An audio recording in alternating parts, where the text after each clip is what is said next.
తిరుగుతూ ఉంటే 4 లక్షల ఓటుతో గెలిపించిన బిడ్డ నువ్వు. నీ పాత్ర చాలా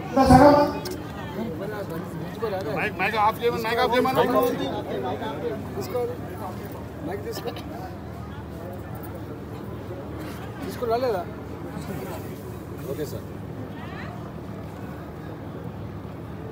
గత 10 రోజులుగా మల్కాజిగిరి పార్లమెంట్ తిరుగుతున్నప్పుడు ప్రజలు అంటున్న ఏకైక మాట ఏంటంటే నువ్వు మంచి బాధ్యతలో ఉండాలి, మల్కాజిగిరికి మాత్రమే కాదు అనుభవం ఉన్నవాడిగా 2 సార్లు అసెంబ్లీలో ఫ్లూయిడ్గా పనిచేసినావు, ఆర్థిక మంత్రిగా ఆరోగ్య శాఖ మంత్రిగా పనిచేసినావు, తెలంగాణ ప్రజల బాధలేందో కష్టాలేందో తెలుసు కాబట్టి తప్పకుండా పరిష్కరించాలని చెప్పే మాటలు స్టేజ్గా మాట్లాడుతున్నారు. భారతీయ జనతా పార్టీ అన్ని విషయాల పట్ల సమగ్రమైన సమాచారం అవగాహన ఉన్నటువంటి పార్టీ. ఎప్పుడు ఎవరిని ఎక్కడ పెట్టాలో, ఏ బాధ్యత ఇవ్వాలో అది తెలిసిన పార్టీ. మా పార్టీ కుటుంబ పార్టీ, ప్రాంతీయ పార్టీలాగా వారసత్వ రాజకీయాలని ఆమోదించేటువంటి పార్టీ కాదు. మా పార్టీ జాతీయ పార్టీ అయినప్పటికీ కూడా జాతీయ రాజకీయాల్లో అన్ని వర్గాలకు సముచిత ప్రాధాన్యత ఇచ్చడం. అన్నిటికన్నా ముఖ్యంగా తెలంగాణ రాష్ట్రంలో ఈ 70 సంవత్సరాల చరిత్ర 1956 నుంచి 2024 70 సంవత్సరాల చరిత్రలో ఇప్పటి వరకు 50% ఉన్నటువంటి ఓబీసీలు ముఖ్యమంత్రి భారతీయ జనతా పార్టీకి మీకు అధికారం ఇవ్వండి, నేను ముఖ్యమంత్రి చేస్తాను చేసిన పార్టీ.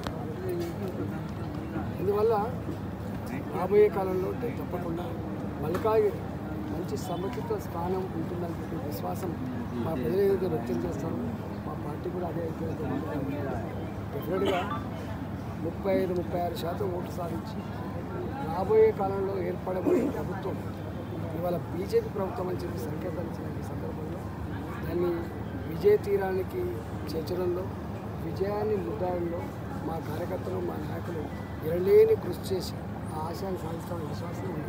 సార్, ఇప్పుడు గోషామేలు ఎమ్మెల్యే రాజా సింగ్ కొన్ని వ్యాఖ్యలు చేశారు. స్టేట్ చీఫ్ ధర్మము హిందూ భావజాలం ఉన్న వాళ్ళని చేస్తే బాగుంటుంది అనేది ఆయన అభిప్రాయం. అభిప్రాయం మీరు వ్యతిరేకంగా అభిప్రాయం కావచ్చు. ఇక్కడ తెలంగాణ ప్రజలకి ఎవరికి బాధ్యత ఇవ్వాలి, ఎవరు నాయకులు, ఎవరు కష్టంలో ఆదుకుంటారు, ఎవరు ఫైటర్లు, ఎవరు అనుభవజ్ఞులు, ఎవరు క్లారిటీ ఉన్న వాళ్ళు అన్నీ తెలుసు. వాళ్ళు మాట్లాడతారు, వీళ్ళు మాట్లాడతారు కాదు ఆయన వ్యక్తిగతంగా అభిప్రాయం కావచ్చు.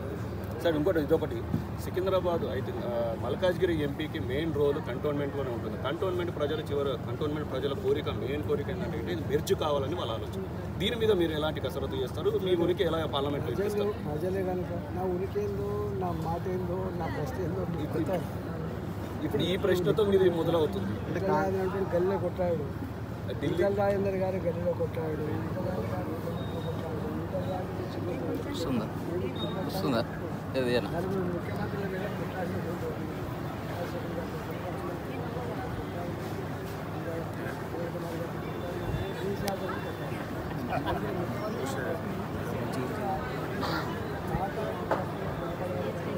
సార్, రాష్ట్రం కోసం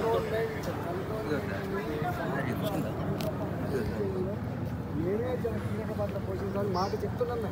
ఇట్ ఈస్ అవర్ రెస్పాన్సిబిలిటీ.